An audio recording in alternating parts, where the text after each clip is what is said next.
So we are letting a few more people in. Yeah. Now where we have a waiting room,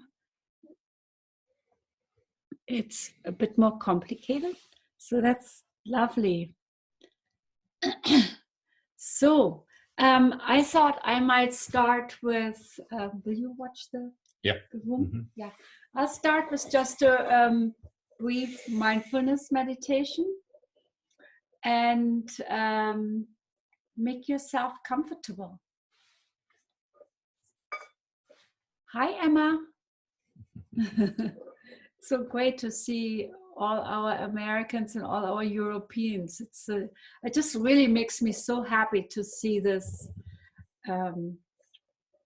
It's very interesting when we have our Wednesday night meditation, which I do with Suken Danjo-san, our Japanese monk friend. He's going the other way around the world. So when we have 10 o'clock, when we have 7 o'clock in the evening, for him it's the next day at 11 in the morning. And a lot of Asians are actually coming. You know, it's quite a few Japanese people and somebody from Korea came.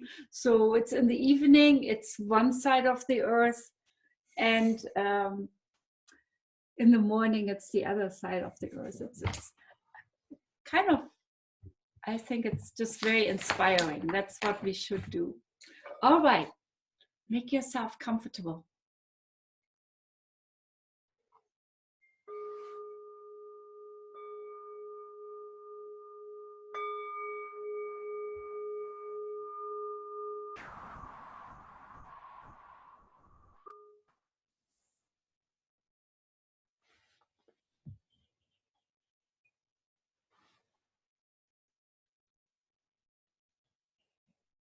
Let yourself settle into the sensations in your body.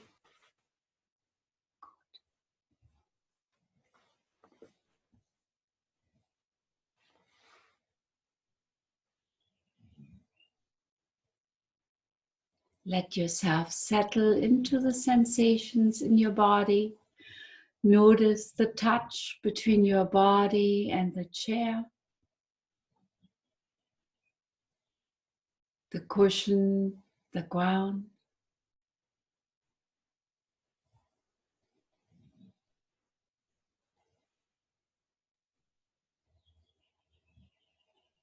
For a moment, let yourself be really quiet and feel the space within and around you.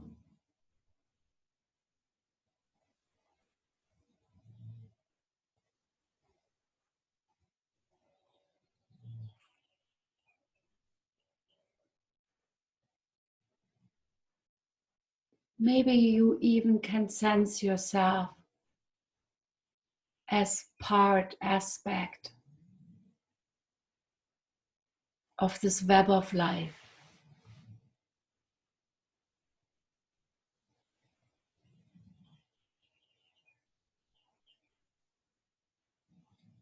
This interconnected field of being.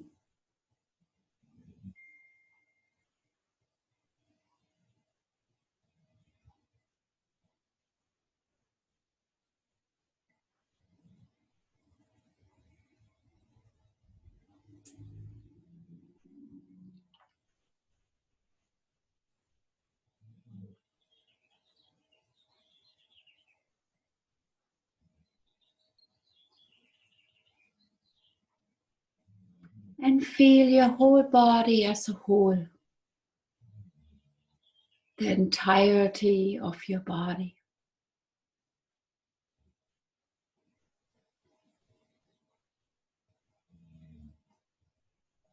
The outlines of your body.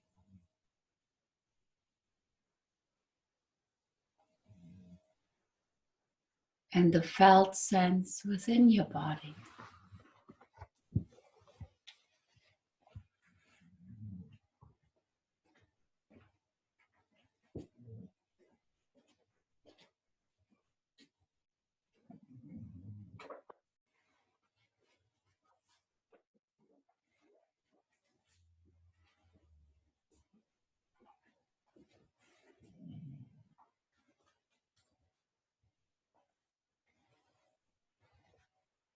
And feel what it's like inside of your body.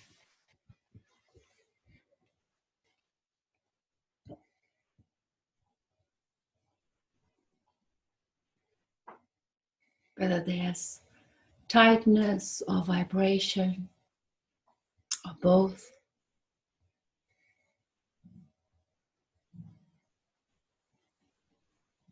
Just feel your body as a whole.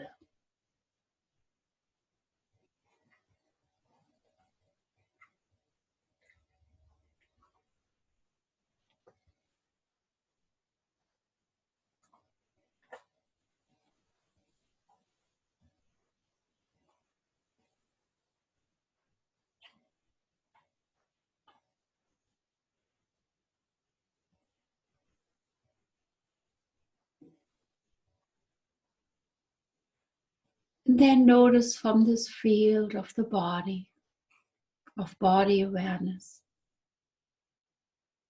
Notice breath arising with the in-breath,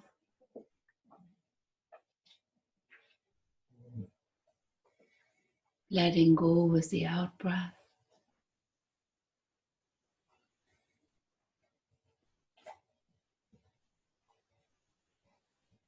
Returning to the whole felt sense of the body.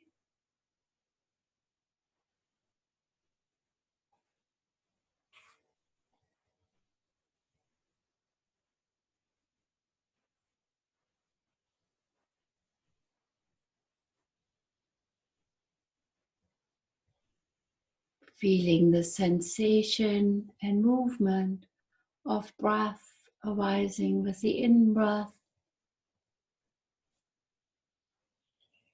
falling with the out-breath.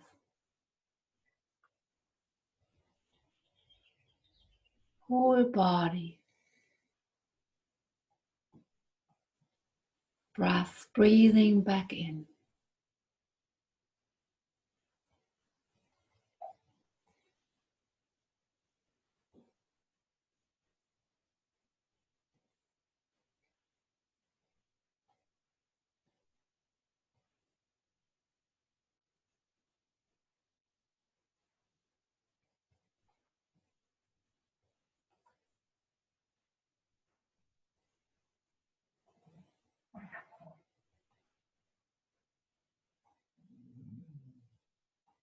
And feel every instant of the in-breath.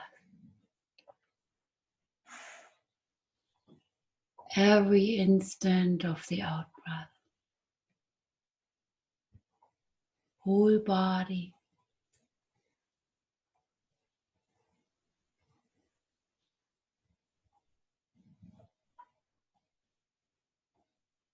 Awareness and breath and body sensation flowing together.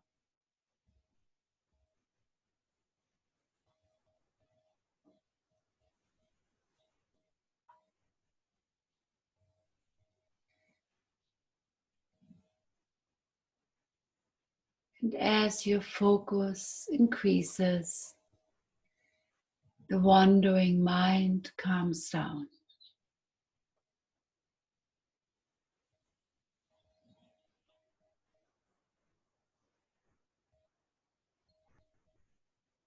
And you may look a little bit more closely at each instant of breath arising. Each instant of breath falling. Whole body.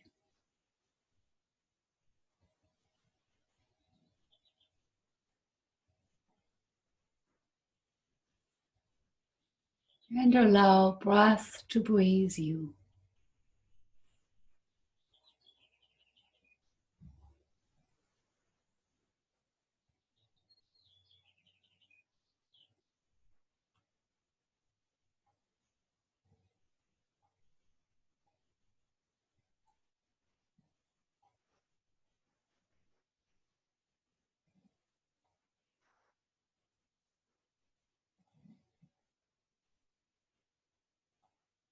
And if there are thoughts,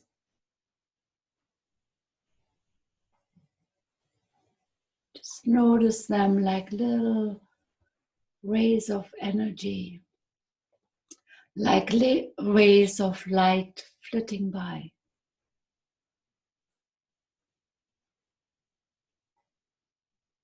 Arising out of nothing, falling back into nothing, back into the space.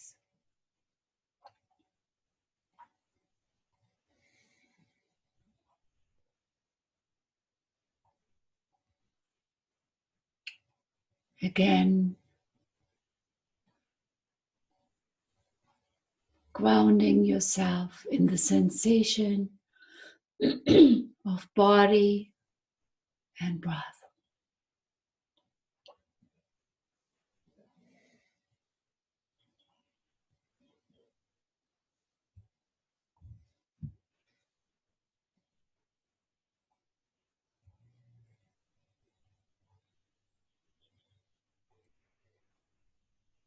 And when feelings, moods come up, just notice them like gusts of wind or like a breeze coming through.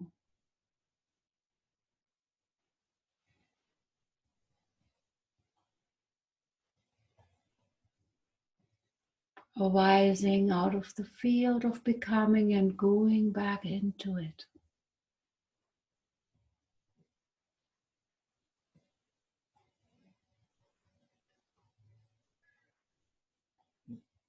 Always returning to your touchstone, refuge.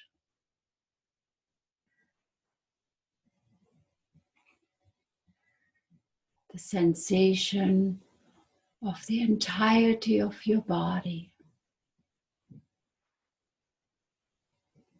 Breath arising with the inhale, letting go with the exhale. Breath breathing you.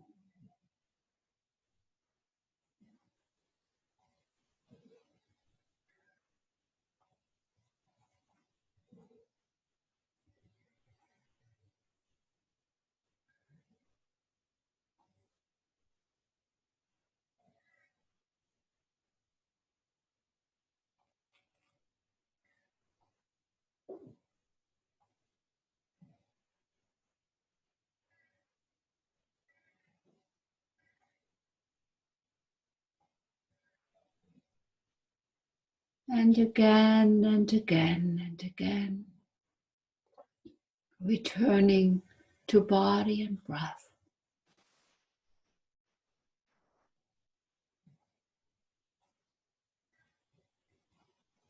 Surrendering to the big breath of life, breathing you.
Thank you, Radhule.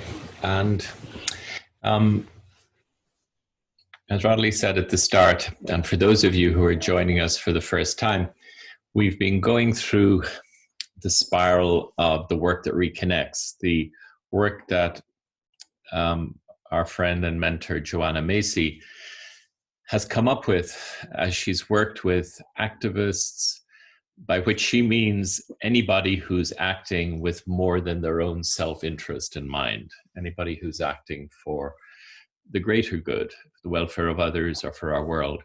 And over the last 40 years, she's been working with activists, and she's encountered a lot of tired and weary and burnt out activists. And so she's come up with this process called the work that reconnects. And this is the spiral of the work that reconnects. And the 4 steps to it. And we've been through 3 of them already. We began with gratitude. That's where it begins. We begin rooted in gratitude, rooted in our sense of gratefulness for what is good and for what's already going well in our lives. Something we feel grateful for. And it may be a very dark time. It may be very hard to think of gratitude because we're in a lot of suffering, or someone we love is in a lot of suffering. But if we think of life as a tapestry of interweaving threads, then one of those threads might be a thread of gold. And gratitude is about noticing that thread, that maybe one thread of gold, and paying attention to it, and allowing ourselves to experience that and maybe express that. So that is where we begin. And the reason Joanna roots the work in gratitude is that when we come into gratitude, we're coming into the heart. That gratitude is a heart practice. And that allows us to face what's difficult. That allows us to turn towards our pain, our suffering, the pain and suffering of others and of our world. And not just turning towards it, but actually not being afraid of it and allowing ourselves to experience what we're experiencing. And you may remember from our kind of reflections on that piece together, how by spending time with our pain for the world and allowing ourselves to experience what we're actually feeling, it brings us into the other side of that pain for the world, which is our connectedness with the world. We're experiencing that pain when we look at the world because we're so connected, and we experience pain when we look at a loved one who's suffering because we're so connected to that person. So by allowing ourselves to actually experience our suffering, we come into a deeper experience of connection, and we realize that all is connection, that all is interconnected, that all is interdependent. And when we come into that realization, it shifts our perspective, and we look at the world differently. We see the world differently. You may remember John Moriarty, the Irish poet philosopher's term for this different kind of perception is silver branch perception, and I won't go into the story of where that comes from, but a beautiful term for this other way of seeing. Seeing that the world is not a world of separate billiard balls interacting with each other, but of interconnected waves that are interweaving and co-arising. And so as we see that, and as we realize our interconnectedness, we're moved to act on behalf of those we care for and the world we care for. And that's the step we're looking at today going forth. So just want to read you a little bit from something I wrote about that goes with this image, as you see, of the star. It's from your Nest in the Stream book. Right. Mm-hmm. The back gable of our house faces due north. In the middle of the night, if I look out the window next to my bed and track upwards in a straight line from the highest branches of the fig tree at the top of the little hill in front of me, I see Polaris, the North Star. The bottom arms of Ursa Major reach out towards her on one side, and on the other, the receptive W of Cassiopeia faces her in irregular branch-like asymmetry. Night after night, when I look up, there is Polaris. By early morning, all the other stars in the northern sky have rotated in an arc from east to west, but not Polaris. Polaris is the one point in the northern night sky that does not move. She's always in the same place. In the early hours of the morning on the second night of my vision quest, I was suddenly awakened by the sound of earth moving just inches from my head. I sat bolt upright and turned around to face whatever it was. All was silent. I turned in the direction of the sound. On the small bare hill that bordered the edge of my sight in the dim moonlight, I saw a giant toad sitting motionless, its body still partially buried in the ground. Maybe he had smelled the moisture from the recent rains and decided to come out of hibernation. After a little while, I heard him scurry off into the brush. Then all was quiet again. Then, directly above my head and straight over the red northern flag, I noticed a small bright star standing alone that I immediately recognized. Its name flashed into my mind, but not as the North Star, not as Polaris, but as bodhicitta, a word and a concept I'd been introduced to by Joanna Macy. I knew that I was being given an answer to my question. The word bodhicitta is made up of two Sanskrit words, bodhi meaning awakened, and chitta meaning heart-mind. Joanna speaks of how, quote, in the Buddhist tradition, bodhicitta is seen as something very precious, something to treasure and protect. We can think of it as a flame in our hearts and minds that guides us and shines through our actions. Bodhicitta describes a particular intention and motivation. As she puts it, bodhicitta is the overarching yearning for the welfare of all beings. Bodhicitta is an ember that each of us carries in our hearts, which in the right condition blazes into being. Like the North Star, bodhicitta is always there to come back to. It reorients and situates us in a stream of interdependence that transforms suffering, that of others and our own. When our personal welfare is our primary concern, we reinforce our sense of separateness and disconnection. This feeds our fear and insecurity and intensifies our suffering. When we make the well-being of others our primary concern, it strengthens our experience of interconnectedness and of being part of something greater. This soothes our fear and brings us into healing. So I want to explore with you a little bit this kind of concept, which is, I think, so helpful and so valuable, of bodhicitta. It's also talked about within Tibetan Buddhism as awakening, as in realizing, as in understanding and experiencing the true nature of reality for the sake of all beings. And this is not a linear process. You know, this is not me first, that I should become enlightened, no matter how many lifetimes that takes, so that I can then help others.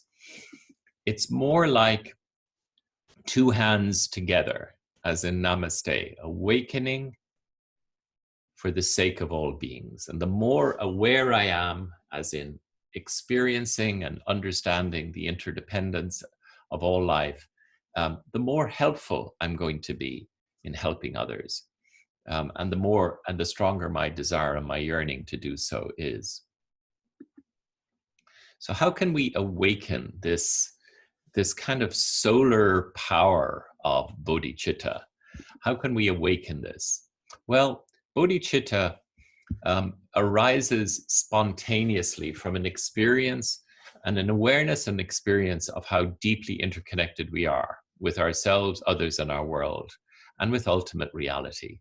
So the more we experience that, not just conceptually become aware of that, have insight into that, but actually the more we experience that, the more it awakens bodhicitta. Because the more connected we are, the more we care. The more connected we are about another person, the more we care about that other person. And the more we care, the more we long to do all we can to relieve that person's suffering and to promote their happiness. So I just wanted to touch real briefly on and these are all practices we've touched on in our mornings together over the last couple of months, but 7 practices for awakening bodhicitta. We've talked about gratitude, the practice of gratitude. We've talked and practiced mindfulness. We've tapped into the value of deep nature connection and how that can bring us into an experience of interconnection and interbeing. We've talked about the value of honoring our pain. And we've touched on self-compassion, and that might be something that maybe we'll come to in our next session together to spend more time on, because this is so important. And then we've the coming into silver branch perception, seeing with new eyes, seeing the world as the world it is, the interconnected world it is, and then going forth in compassionate action, community, building community, participating in community, engaging in community, and the energy and the motivation to do this is bodhicitta. And these are all practices that awaken bodhicitta. And, you know, I just wanted to share an image with you that's kind of been helpful to me, thinking about the connection and the relationship between inner work and engagement. Is the Mobius strip. The Mobius, actually just go back, sorry, I meant to go back a second.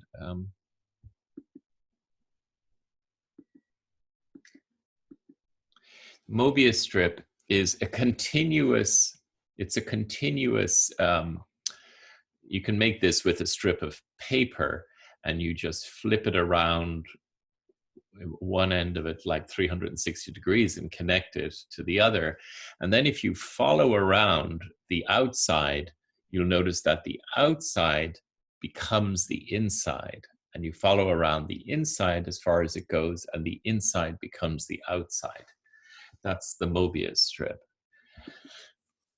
And it shows that there's a seamless connection between the inner and the outer, between what we might call inner work and outer work, between who we are and the quality of our presence, and also the quality of our action.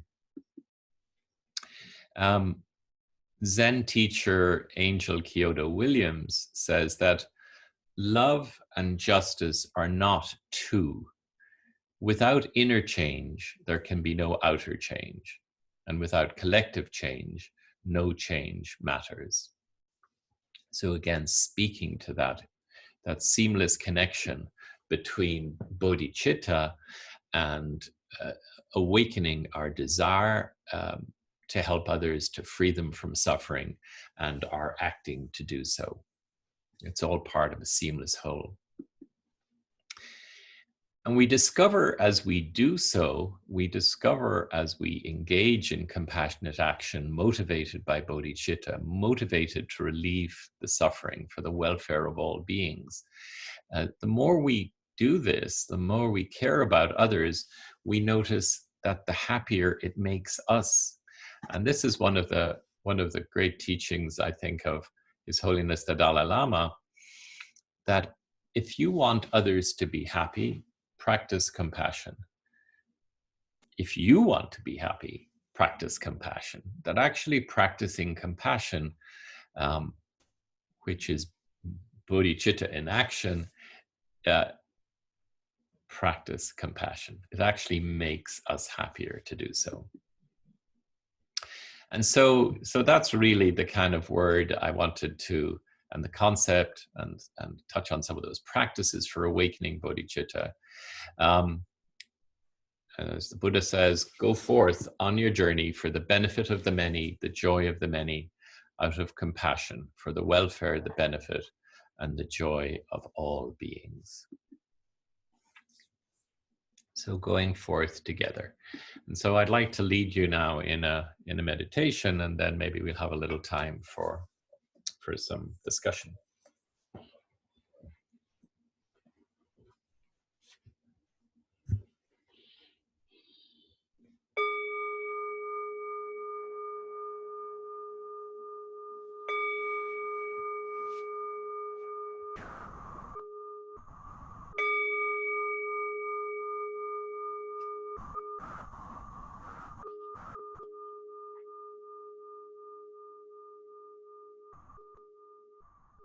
So I invite you to close your eyes and to allow your awareness to drop down into your body, all the way down to the ground, and all the way down to the earth element, and to the sensations of firmness and solidity, the sensations of contact between your feet and the ground, your seat and the chair.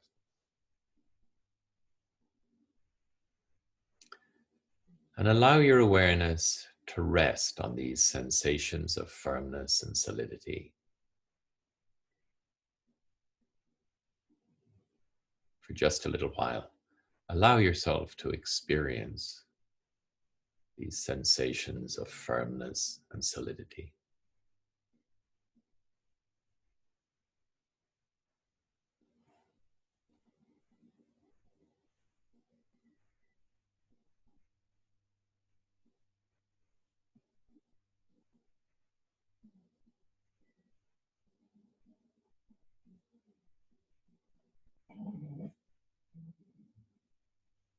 When you're ready, I invite you to allow your awareness to rise up and fill the whole space of your body, from the soles of your feet to the crown of your head, mindfully aware.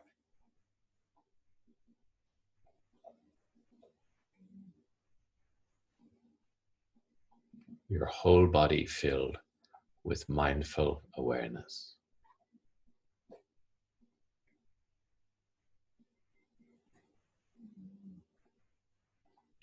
And as you're mindfully aware within your body,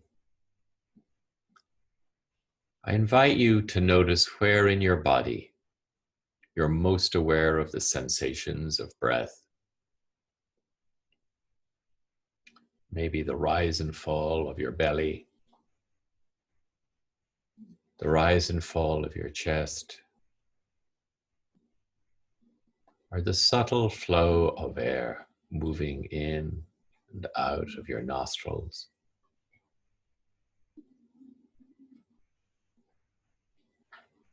And wherever you're most aware of the sensations of breath, allow your awareness to alight on the sensations of breath, like a feather on a wave.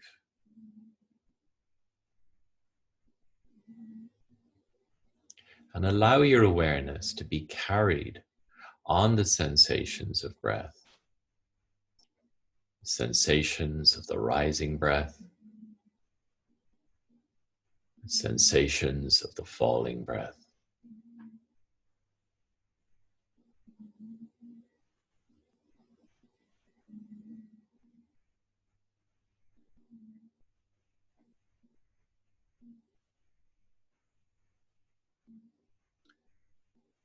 And for just a little while, allow your awareness to be carried on the sensations of breath in this way.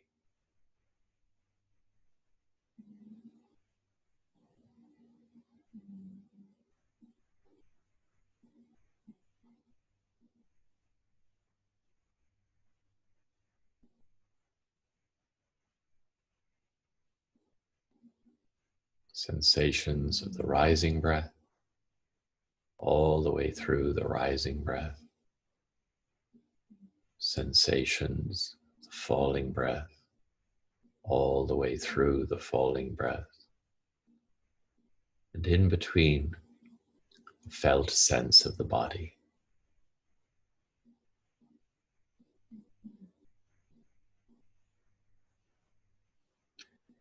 When your mind is carried away with thoughts or distractions,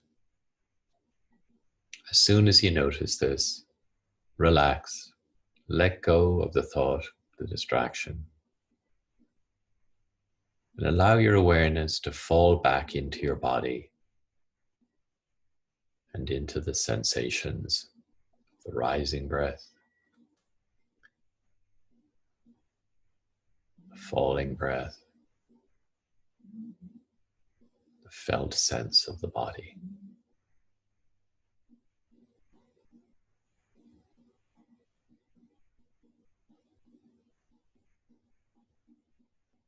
And the way our mind works, this happens again and again and again. Thoughts carry away our awareness. But it's about noticing this. And as soon as we noticing this, letting go of the thought and allowing our awareness to fall back into our body and into the sensations, the rising breath, the falling breath, the felt sense of the body.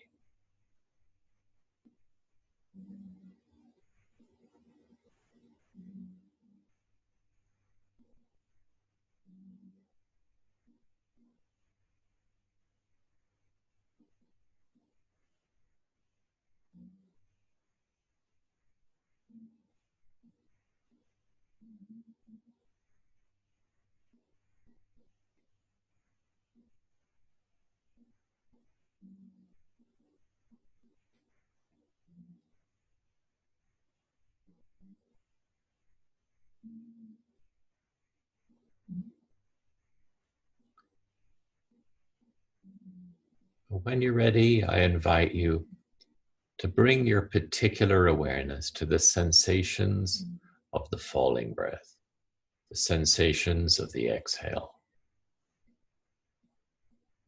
And I invite you to let go, to release and let go with the sensations of the exhale, all the way through the exhale, letting go, releasing and letting go all the way through, and relaxing deeply as you continue to let go, even beyond the end of the exhale, continuing to let go, until the next breath flows in effortlessly as the body breathes all by itself. So letting go with the exhale, letting go, letting go, letting go all the way through the exhale, even beyond the end of the exhale, continuing to let go until the next breath flows in effortlessly, like a wave washing up on shore. And allow yourself for just a little while to be carried on the effortless flow of the body's breathing.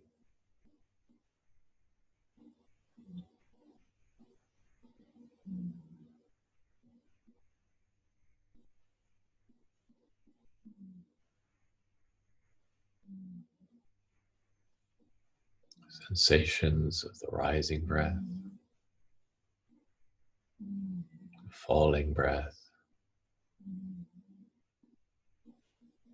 felt sense of the body's breathing.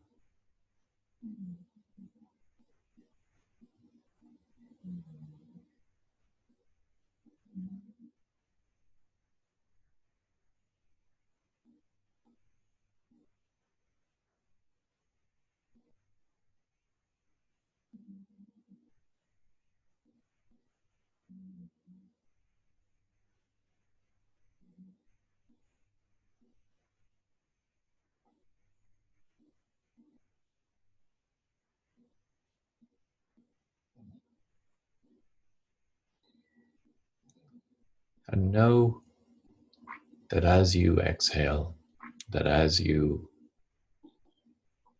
breathe out, trees are breathing in. And as you breathe in, trees are breathing out. You're breathing out, trees breathing in, trees breathing out, yours breathing in. Our breath is this great reciprocal flow, this great reciprocal exchange between our bodies and the bodies of the trees, the bodies of the grasses, the bodies of the algae, the bodies of all things green that make oxygen, that need our carbon dioxide to make oxygen.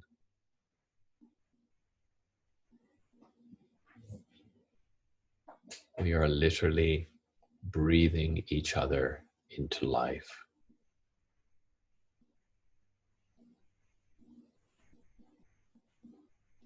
And it's not about thinking about that.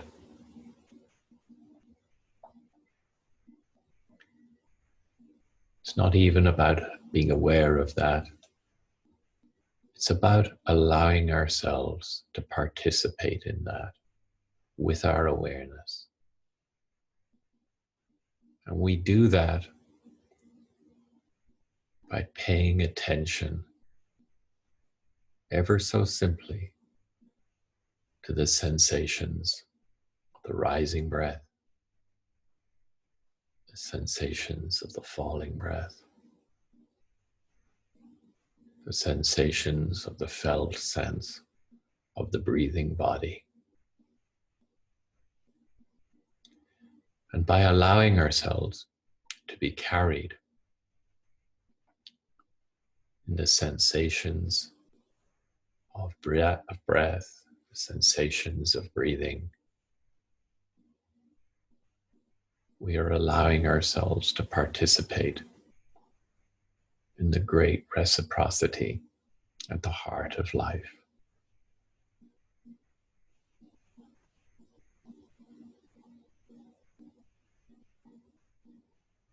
So for just a few moments,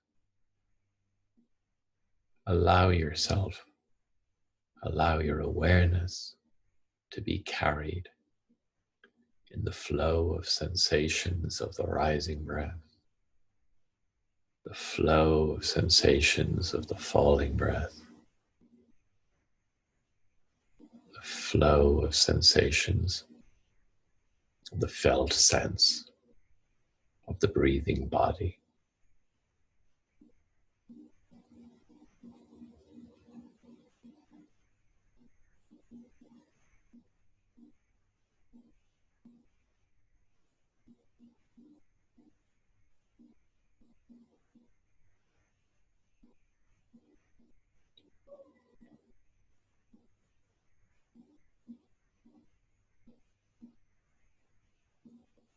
That we may know with Kabir that something inside us has reached to the place where the earth is breathing. Something inside us has reached to the place where the earth is breathing.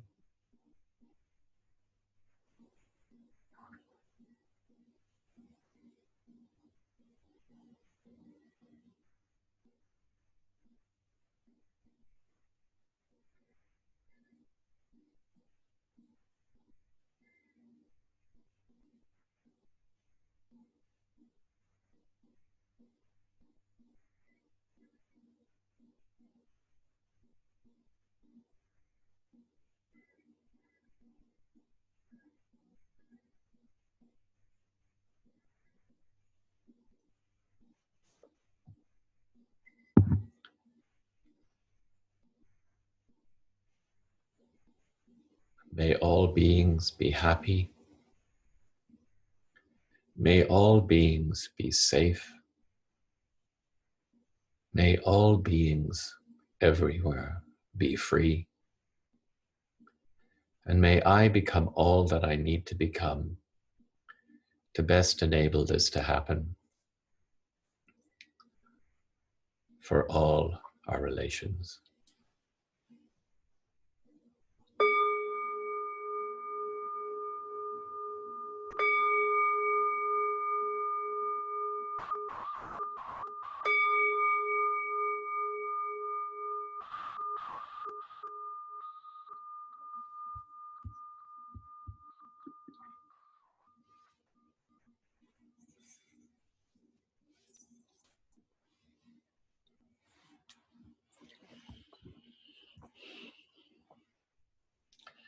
So thank you all. Let me just take a little time. If anybody would like to share anything from your experience or any thoughts, please, we'd love to hear. And either unmute yourself or put your hand up. And actually, I have a question. Could I ask you? So what can we do if, you made this big emphasis on service, which I completely agree with, and feeling our interdependence and making others happy. But what happens when we are not in a good relationship, or if we are with a boss or with a family member or a neighbor where we are actually treated not well, or where it's just not working? So how can we bring that together with this? Because I understand it doesn't mean we should be doormats, right? No. I know you'd like to answer that. No, I don't. But I mean, I don't know. But what I would say, all I could say, I think, is, I mean, there's many parts to that's a big question, and of course, it's not about allowing yourself to be a doormat, or and so there's a certain external part to it in terms of assertiveness and protection. But I think in terms of real response, it comes back to maybe, like that Mobius strip, that there really is a connection between who we are and what we do and what we bring to the world. So I think one of the things we can do, not the only thing, but one of the things we can do, is that turn inward. And I mean, yeah, you mentioned earlier this morning, we were talking with our Tibetan friend, Dr. Tsetan, who was saying, he comes from the Galupa tradition, which is the Dalai Lama's school of Buddhism. And they're very much about inquiry, about reflective inquiry and thinking. And so I think his answer to that would be to sit down and really practice inner inquiry and see. Are you coming from love, or are we coming from fear? And try to understand more deeply what's happening and our part in this. Why is this triggering such a big reaction on our part? And then I think the sort of practices we do when we did our meditation, I think those are practices that can also make a huge difference. But do you want to add to that? Yeah, I was just thinking that when I started this practice 40 years ago, so this has followed me through many stages in my life, and I have been asking myself that quite often. I have come to crossroads where I'm asking myself this, and I have to say what has helped is to not respond out of reactivity, but out of calmness. It's like bringing myself first to a place where I feel calm and kind of collected, and trusting that there is actually, as Dr. Tsetan said this morning, this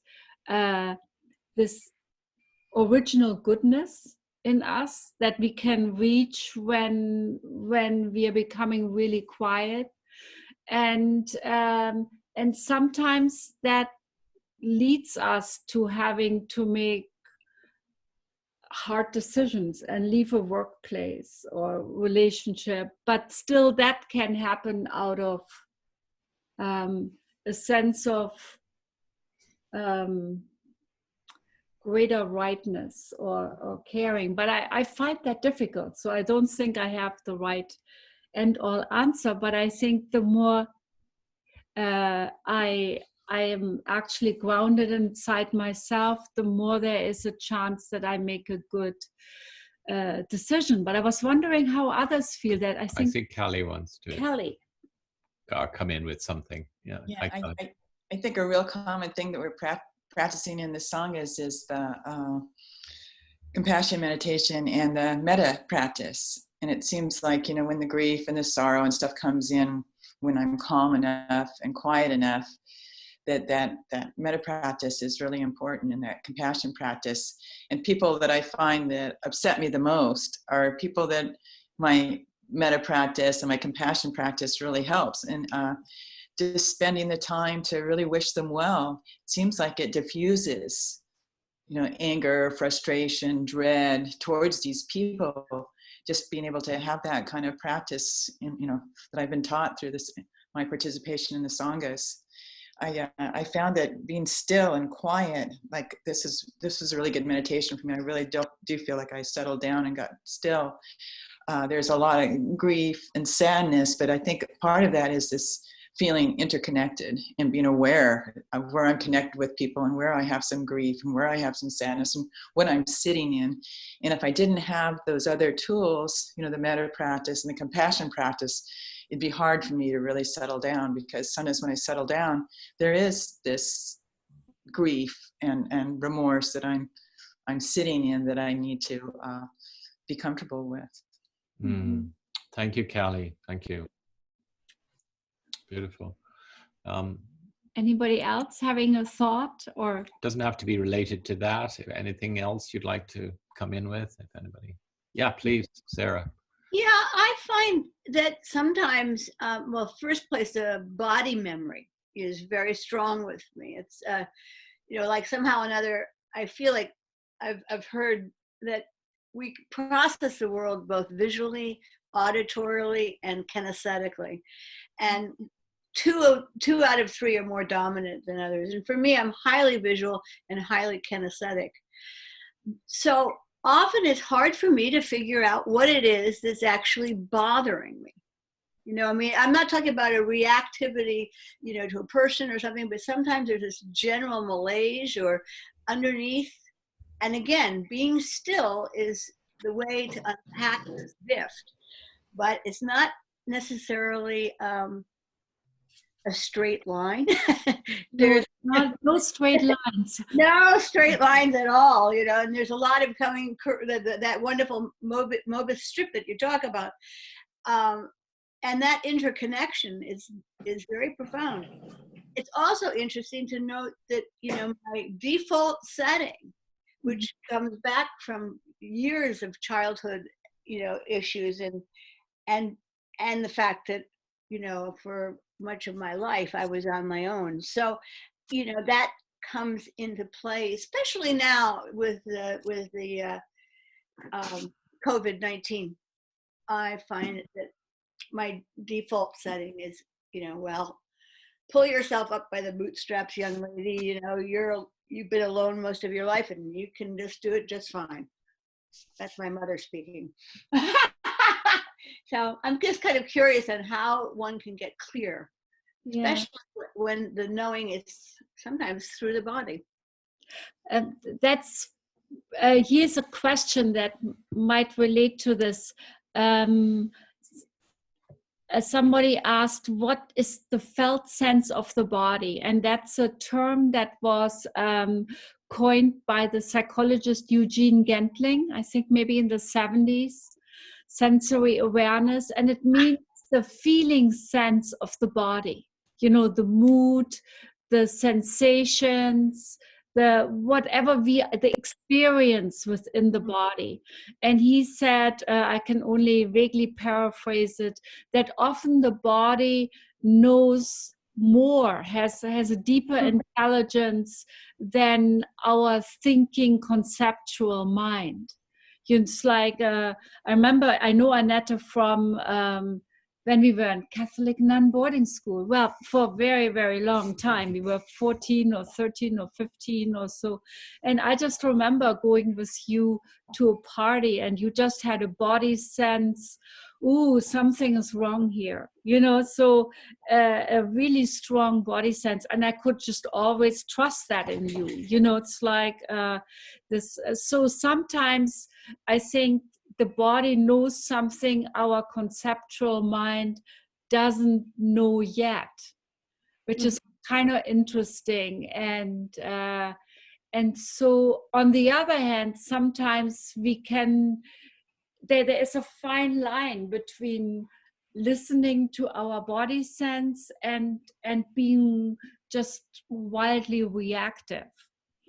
So that's why I think it's often helpful to wait with this body sense, not to repress it. But you know, there is kind of a acting out, going to just slap the person around you kind of don't like right now, or to put it under the carpet, repress it, and to kind of sit with it and feel it, yet maybe wait, you know, and kind of see what emerges.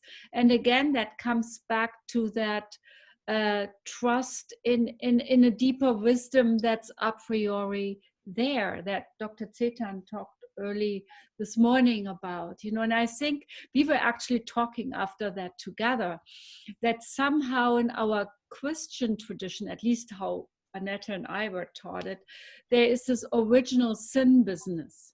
You know, it's like when you come deep down, there's this original not so goodness, right?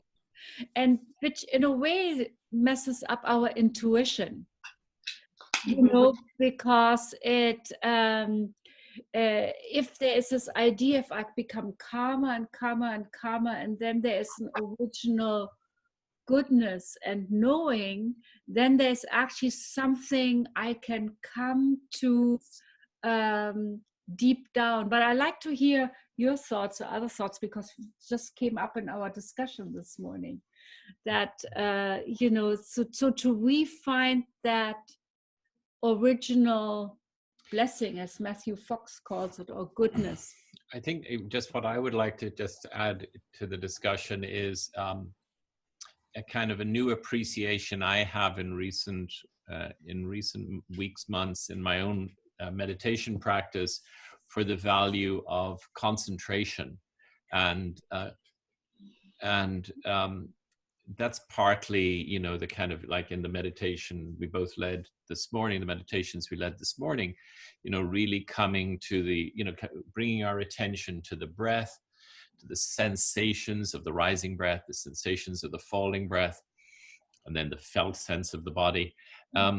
And then noticing how our mind comes in a million times, and, you know, we get carried away with thought, but each time we redirect it to those sensations, and that has a calming effect. A concentration on sensation has a calming effect on what's sometimes referred to as the monkey mind, you know, that mind that just runs after thoughts, like monkeys jumping through the branches of a tree. It has a calming effect, not just on the mind, but in my experience, it has a calming effect on the heart. So I might go into a meditation, you know, kind of feeling pain or upset, and it might be really quite hard to practice concentration in that way on the sensations. But as I do that again and again and again and again, I kind of notice that not only is my mind quietening, but my heart is quietening, and I've kind of come into the kind of more spacious mind, a more spacious aspect of the mind. And I think that's what, when people talk about the power of the present moment, I think that's what they're talking about. Actually, can I ask a question to a specific person? Emma? Because I know you lived actually as a nun in Pema Children's Monastery, and she has a lot to say about this. Is there something you would like to add? Sorry to put you on the spot, but it's such a resource. 1 sec, I'll unmute you. Sorry. Yeah. Can you hear me? Yeah. Thank you so much for the meditations this evening. Well, this evening for us. They were really, really powerful. And I really particularly liked the sensation of the rising breath, falling breath, and the felt sense of the body. And I think what was great about it was, I think sometimes doing meditation when you're focusing on the breath say through the nostrils, it can actually be quite cerebral sometimes, whereas actually getting into the felt sense of the body through sensation, I found that a much more embodying experience. I think the strength of Pema Chodron's teachings is that it's very much about working with the body and working with whatever is coming up and working with compassion and very much self-love and self-acceptance. And I think, you know, what you were talking about, kind of getting in touch with the layers that are underneath, you know, like stilling the heart, stilling the mind, and then coming into touch with what's underneath, whether it's grief, whether it's shame, Catholic shame, whatever it is. And, you know, again, I think Pema Chodron really reiterates Chogyam Trungpa's teachings on the kind of the Buddha nature, the wholeness that's there underneath all of these conditions that we've inherited. And, you know, if we can find that place of depth through being with whatever arises, then we can touch into that place that's just presence, the place that's Buddha nature rather than original sin. But to get to that, we need to really drop in, and the body is the way. You know, we work with the mind, which is actually the heart, like heart and mind are the same in Tibetan, Sem is the name. But it's really through the body, because the body remembers everything and holds everything. So, you know, yeah, it's coming back, stilling the mind, the heart, but anchoring in the body and touching into something beyond thoughts, beyond words, beyond concept, that's just always there, you know, like the sun hidden behind the clouds. But to give ourselves the conditions to actually touch into that. So, yeah. It's beautiful, Emma. Beautiful, Emma. We have to get you out and teach more. Thank you, Em. That was wonderful. Thank you. Welcome. Okay, well, we're there for today. Let me see. Was there one more question there from Beth? Somebody loves the image of the children in a circle with their feet touching. Is there a way I can save it to my laptop to share with my family? You know, the only thing I can suggest is I could go back there and you could do a screenshot of it. That's probably the best I could do. But you can also find it when you go to Google Images and just kind of pirate it. It's probably, yeah, it's probably definitely copyrighted, because that comes from a beautiful card that I got somewhere sometime. But let me just, I'll go back there just after we finish, and anybody who wants can do a screenshot if you want to do that. You're welcome as far as I'm concerned. Anyway, lovely to see you all. Thank you so much for being here. And we'll see you in 2 weeks' time. Hi, Roshi. Thank you. Say wave. Do you want to wave? Hi, Roshi. Bye, everybody. Thank you both. Thank you. Hi, Jagutri. Bye. Bye. Thank you so much. Bye, Jim. Bye, everybody. Bye. Bye. And Mary Gould. Yeah. And Ramona.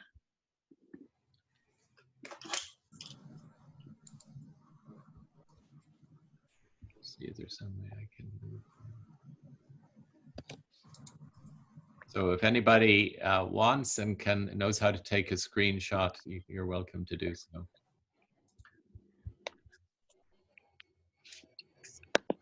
Maybe we should take that so we can have compassion. Okay, bye-bye, everybody. Bye. Thank you.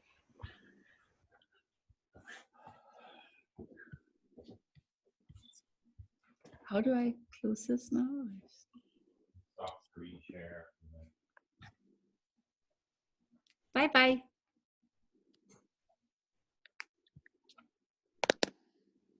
Yes, I got it. Oops.